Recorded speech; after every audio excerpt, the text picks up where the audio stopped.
It must be said up front, Between the Stars is in early access.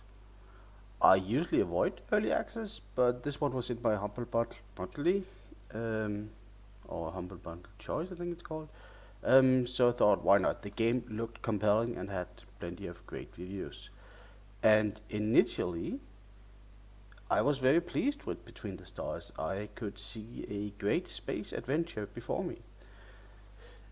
Between the Stars kind of like looks like Eve Online, as in you see your ship and control it. It's always in the center, but so it plays like Wing Commander. Wait, stop. How old am I?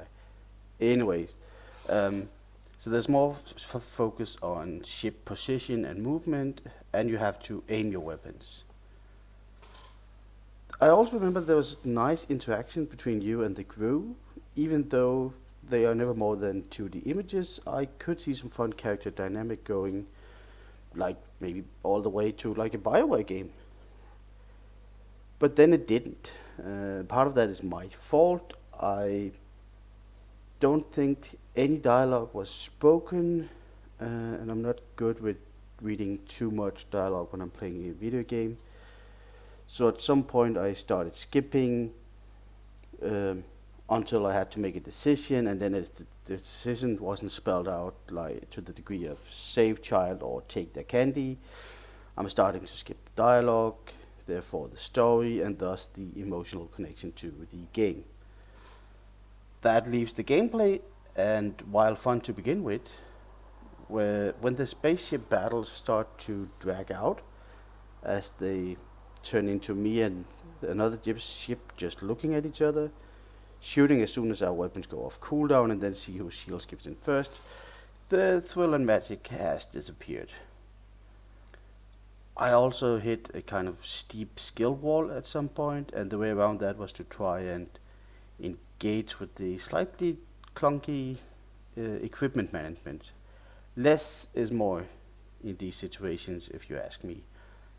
I do like the option to fit your spaceship with various weapons and equipment. I think that's maybe it's even like a given or a standard in these types of games, but I'm more like give me three different choices, all still valid, but for different like play styles or situations. Like one where you can shoot your weapons almost constantly, but then of course each projectile does very little damage.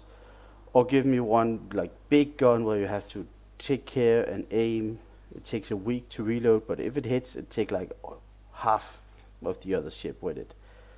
I mean, Hacking Dawn, you can even have like a third option where you have like self-aiming and self-firing weapons for like a playstyle centered around speeding, maneuvering, where you have to avoid the other players' ships. I'm just saying, just spitballing. So yeah, I didn't finish Between the Stars, and I don't plan to. So it's not really a recommendation, but I would like to emphasize there's effort put into the game, and I can see why a lot of people like it, and there's a chance that you might as well. I was just put off by its grindy, samey nature after I think about 6 hours. So make of that as you please. Um, and yeah, thank you for stopping by today.